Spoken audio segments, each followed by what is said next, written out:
Perkenalkan, nama saya Variana Devanti dari kelas 5C PGSD. Di video kali ini, aku akan bahas seputar konsep dasar manajemen atau pengelolaan kelas. Seperti yang kalian tahu, pembelajaran itu akan berjalan jika terdapat 5 komponen. Yang pertama itu, adanya guru, adanya peserta didik, adanya materi ajar, waktu, dan kelas. Jadi, guru itu sangat berperan penting gitu ya dalam proses pembelajaran. Nah, selain guru itu sebagai pemimpin pembelajaran, guru itu mempunyai peran untuk memanajemen kelas. Kenapa sih guru itu mempunyai peran sebagai manajemen kelas? Karena kegiatan belajar mengajar itu sangat ditentukan oleh kemampuan guru itu dalam mengelola kelas.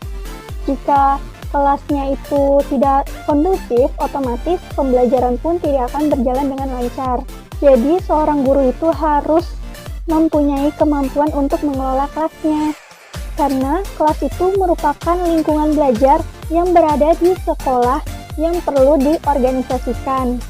Jika pengelolaan kelas itu dikelola dengan baik, maka kemungkinan besar untuk kegiatan belajar mengajar itu akan tercapai keberhasilannya. Oleh karena itu, guru dituntut untuk memiliki kemampuan mengelola kelas.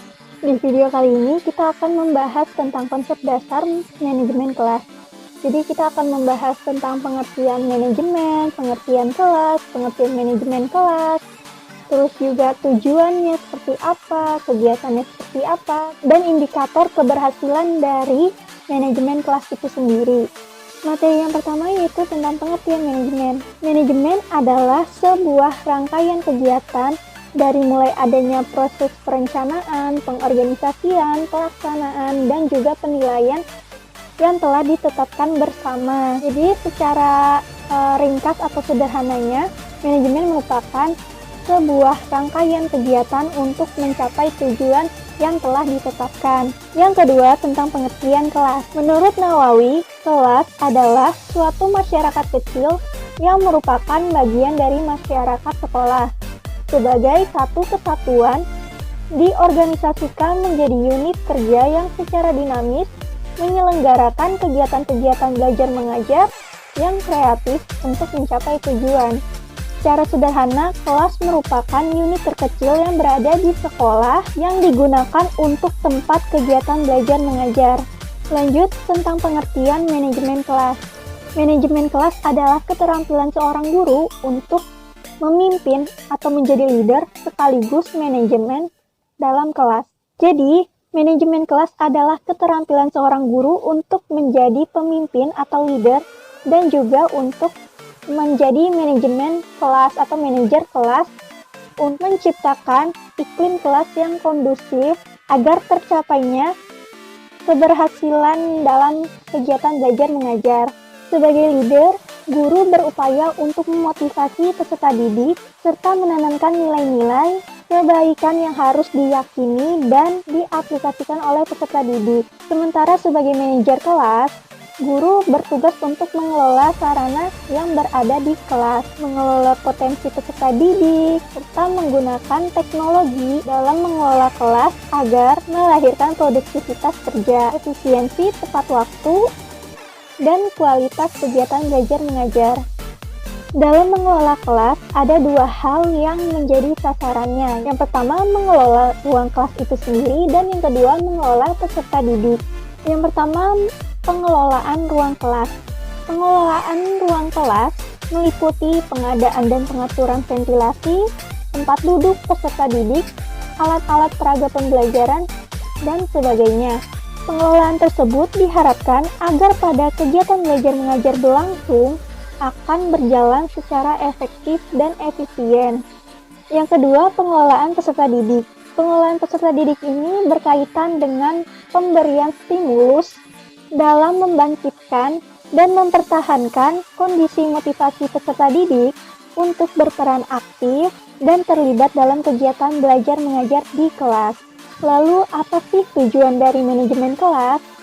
Jadi, secara umum, manajemen kelas bertujuan untuk menciptakan suasana kelas yang nyaman, sebagai tempat berlangsungnya kegiatan belajar mengajar. Secara khusus, manajemen kelas bertujuan untuk memudahkan kegiatan belajar mengajar bagi peserta didik. Terus juga untuk mengatasi hambatan-hambatan yang menghalangi terwujudnya interaksi dalam kegiatan belajar mengajar.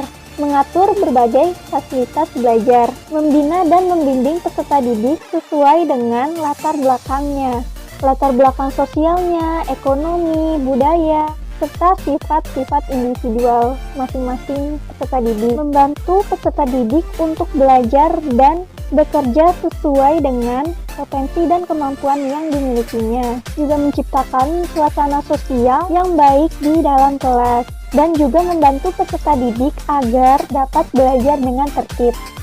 Lalu kegiatan seperti apa sih untuk manajemen kelasnya?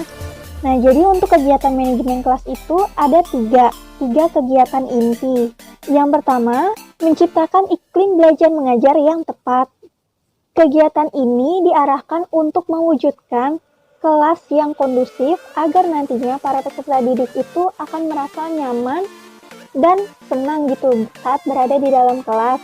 Jadinya itu akan memotivasi peserta didik itu untuk lebih dapat serius dalam belajar di kelas. Untuk dapat menciptakan iklim belajar yang tepat, seorang guru sebagai manajer kelas harus mengkaji konsep dasar manajemen kelas, mengkaji prinsip manajemen kelas, mengkaji aspek dan fungsi manajemen kelas, mengkaji komponen dan prinsip manajemen kelas, mengkaji pendekatan-pendekatan manajemen kelas, mengkaji faktor yang mempengaruhi suasana belajar mengajar, menciptakan suasana belajar yang baik, dan juga menangani masalah pengajaran di kelas. Yang kedua, mengatur ruang belajar.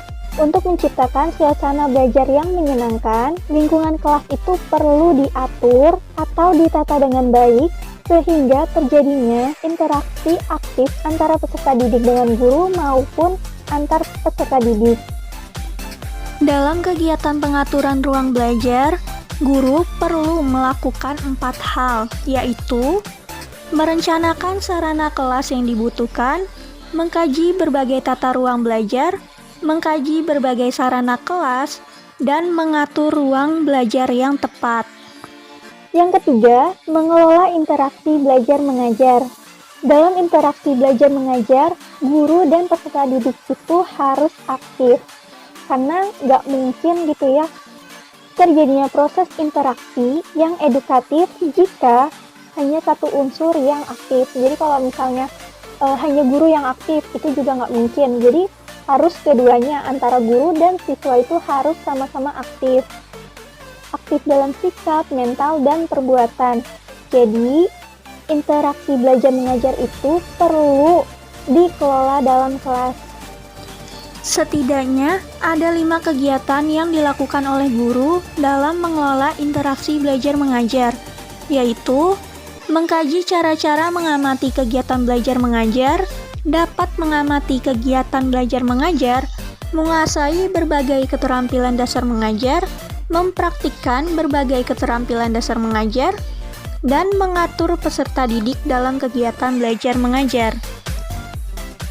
Selanjutnya, yaitu indikator keberhasilan dalam manajemen kelas.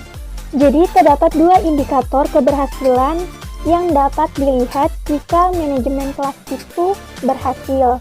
Yang pertama, manajemen kelas dikatakan berhasil jika sudah itu setiap peserta didik mampu untuk terus belajar dan bekerja.